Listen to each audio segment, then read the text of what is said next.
Hi hello friends, welcome back to our channel artistic crackers. ఈరోజు మనం చేయబోయే craft ఏంటంటే యూట్యూబ్లోనే first time ever super duper craft and my favourite. So దానికోసం మనకు కావాల్సింది ఏంటంటే ఓల్డ్ పెన్స్ ఉంటాయి కదా, ₹3 పెన్స్. సో ఆ పెన్కి బాడీ అంతా కూడా చాలా సాఫ్ట్గా కలర్ఫుల్గా ఉంటాయి. అందుకని నేను డిఫరెంట్ కలర్స్ ఆఫ్ పెన్స్ని తీసుకున్నాను. ₹5 పెన్స్తో కానీ వేరే ఏ పెన్స్తో కానీ ఇది పాసిబుల్ కాదు. సో ఫస్ట్ ఆఫ్ ఆల్ దానికి పాయింటర్ ఉంటుంది కదా, దాన్ని విరగొట్టారనమాట. మనకి ఏదైనా తయారు చేయడం అంటే కష్టం, కానీ విరగొట్టడం అంటే చాలా ఈజీ అండ్ చాలా సరదాగా ఉంటుంది కదా. సో అన్ని టకటకటగా విరగొట్టేశాను. విరగొట్టేటప్పుడు జాగ్రత్త. ఓకే, ఇంక్ ఉన్న పెన్స్ అయితే కనుక ఇంక్ కక్కేస్తాయి, కాబట్టి ఇంక్ అయిపోయిన పెన్స్ తీసుకుంటే బాగుంటుంది. Waste pens. సో అన్నీ విరగొట్టేసాం కదా, ఇప్పుడు ఒక వేస్ట్ కార్డ్బోర్డ్ తీసుకోవాలి. అచ్చంగా ఇది వేస్ట్ కార్డ్బోర్డ్లో అనేది చూడడానికి ఏమనుకోకండి, అంటే క్రాఫ్ట్స్కి వార్నిష్ చేస్తాం కదా, సో అందుకని అలా ఉంది ఇది. నెక్స్ట్ ఇది ఏంటంటే పెన్స్ నా దగ్గర ఎన్నైతే ఉన్నాయో ఆ పెన్స్కి సరిపడా లెంగ్త్లో నేను ఈ కార్డ్బోర్డ్ని కట్ చేసుకుంటున్నాను.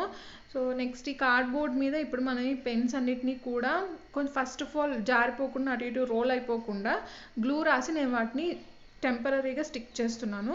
అయితే ఈ పెన్స్ని మనం ఎలాంటి రబ్బింగ్ అది ఏం చేయలేదు కదా. సో వాటి నేమ్స్ ఉంటాయి, పెన్ మీద నేమ్స్ ఉంటాయి. ఆ నేమ్స్ ఉన్న ప్లేస్లో కిందకి పెట్టేసుకోవాలి.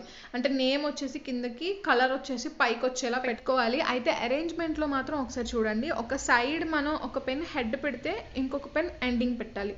హెడ్ ఎండింగ్ హెడ్ వేరే కలర్స్ పెన్స్ తీసుకుంటే చాలా బాగుంటుంది. క్రాఫ్ట్ కూడా సూపర్గా ఉంటుంది, అలాగే క్యూట్ లుకింగ్గా ఉంటుంది. నెక్స్ట్ ఇది ఏంటంటే నేను ఒకటే కలర్ పక్కన పెట్టట్లేదు, డిఫరెంట్ కలర్స్ని పక్కన పెడుతున్నాను. ఒక ప్యాటర్న్ ఏమీ లేదు, జనరల్గా అలా పెట్టుకుంటూ వెళ్ళిపోతున్నాను అంతే. అంటే సేమ్ కలర్ పక్కన రిపీట్ అవ్వకుండా పెడుతున్నాను. సో క్రాఫ్ట్ అనేది కలర్ఫుల్గా ఉంటుంది. ఈ క్రాఫ్ట్ చేసేటప్పుడు ఎంత ఈజీగా ఉంటుందో మొత్తం అంతా ప్రిపేర్ అయిపోయాక కూడా చూడడానికి అంత సూపర్గా ఉంటుంది. అండ్ మనం ఒకటి అబ్జర్వ్ చేయాలి, అది ఏంటంటే ఇది మొత్తం కూడా జీరో కాస్ట్. సో జనరల్గా గ్లూ పెట్టేసుకుంటున్నాం. ఈ పెన్స్ నేనేం కొనుక్కుని రాలేదు, వేస్ట్ పెన్స్ తీసుకున్నాను. కార్డ్బోర్డ్ కూడా వేస్టే, నెక్స్ట్ డెకరేషన్ పార్ట్ కూడా వేస్ట్దే. సో మొత్తం అన్ని పెన్స్ కూడా స్టిక్ చేసేసాక నేను దీనికి వార్నిష్ కోట్ వేసాను. అలాగే వార్నిష్ కొంచెం ఎక్కువగా అప్లై చేశాను పెన్స్కి మధ్యలో కూడా వెళ్ళేలాగా, సో దట్ ఆ పెన్స్ అని కూడా స్టిక్ అయిపోతాయి. ఇప్పుడు చూడండి గట్టిగా స్టిక్ అయిపోయాయి కదా. నేను 1 డే వార్నిష్ చేసి దీన్ని అలానే కదపకుండా ఉంచేసాను, సో దట్ ఇవి ఇలా స్ట్రాంగ్గా చక్కగా స్టిక్ అయిపోయాయి. ఇప్పుడు దీన్ని డెకరేట్ చేద్దాం, అది కూడా వేస్ట్ ఐటమ్స్తోనే. సో ఏదైనా కొత్త లెగిన్ కొన్నప్పుడు కానీ శారీస్ కొన్నప్పుడు మనకి ఇలా క్యాటలాగ్స్ లాగా వస్తాయి, కార్డ్స్ లాగా, థిన్ కార్డ్బోర్డ్. సో అలాంటి వాటిలో నేను ఒక వైట్ కలర్ ఉండేది తీసుకున్నాను. సో దాని వెనక నేను HOME హోమ్ అని రాస్తున్నాను. యాజ్ నేను పెన్సిల్తో రాస్తున్నాను కాబట్టి మీకు అది సరిగా కనిపించకపోవచ్చు, బట్ నేను కట్ చేశాక మీకు క్లారిటీ ఉంటుంది. ఓకే, ఇలా రాసేసుకున్న తర్వాత నీట్గా దాన్ని కట్ చేసుకోవాలన్నమాట. ఫస్ట్ ఆఫ్ ఆల్ నేను M లెటర్ని కట్ చేస్తున్నాను. అయితే కట్ చేసేటప్పుడు నేను ఎడ్జెస్ కూడా కర్వీగా ఇస్తున్నాను. అలా ఇస్తే ఏమవుతుందంటే క్రాఫ్ట్ అనేది క్యూట్ లుకింగ్ వస్తుంది. మీరు స్ట్రైట్గా కట్ చేస్తే అంతగా లుక్ రాదు. సో అందుకని నేను కర్వీ ఇద్దాం అనుకుంటున్నాను, కర్వీ కట్ చేసేస్తున్నాను. సో లెటర్స్ నీట్గా కట్ చేసేసుకోవాలి. ఓకే, HOM అనేది మనం ఎట్ రాసిన రివర్స్ చేసిన అలాగే ఉంటుంది కాబట్టి నో ప్రాబ్లం. బట్ రాసేటప్పుడు మనం రివర్స్లో రాసుకుంటే దాన్ని కట్ చేశాక వైట్ కలర్లో మనకు ఒరిజినల్గా ఉంటుంది. సో మొత్తం హోమ్ అనేది కట్ చేసేసుకున్న తర్వాత ఇప్పుడు నేను ఈ క్యాప్స్ని తీసుకున్నాను. అసలు ఇవి ఎక్కడవో నాకు తెలియదు, ఏవో మా ఇంట్లో సర్దుతుంటే నా క్రాఫ్ట్ మెటీరియల్స్ ఇవి దొరికాయి. సో వీటికి హోల్స్ అయితే పెట్టుకోవాలి. వీటి ప్లేస్లో మీరు టూత్ పేస్ట్ క్యాప్స్ అయినా సరే యూజ్ చేయొచ్చు, లేదా ఏమైనా బీడ్స్ అయినా సరే యూజ్ చేయొచ్చు, వాల్ పుట్టి బీడ్స్ అలాగా. ఓకే, అలా హోల్ పెట్టేసాను కదా, ఆ హోల్లో నుంచి ఇప్పుడు నేను ఊల్ని ఇన్సర్ట్ చేద్దాం అనుకుంటున్నాను. అలా 4 దానిలోకి కూడా ఊల్ అనేది ఇన్సర్ట్ చేసుకోవాలి. విడివిడిగా మనకి ఏంటంటే నాట్స్ వేసుకుని వాటిలో నుంచి ఊల్ని సపరేట్ చేసేసుకుంటే సరిపోతుంది. సో 4 హ్యాంగింగ్స్ రెడీ అయిపోయాయి కదా. ఇప్పుడు బ్యాక్ సైడ్ మనం నీట్గా ఊడిపోకుండా చక్కగా గ్లూ వేసి ఆ హ్యాంగింగ్స్ని అంటించేసుకోవాలన్నమాట. అలాగే ఇది హ్యాంగ్ అవడం కోసం పైన నేను ఒక హ్యాంగర్ని కూడా పెట్టేశాను.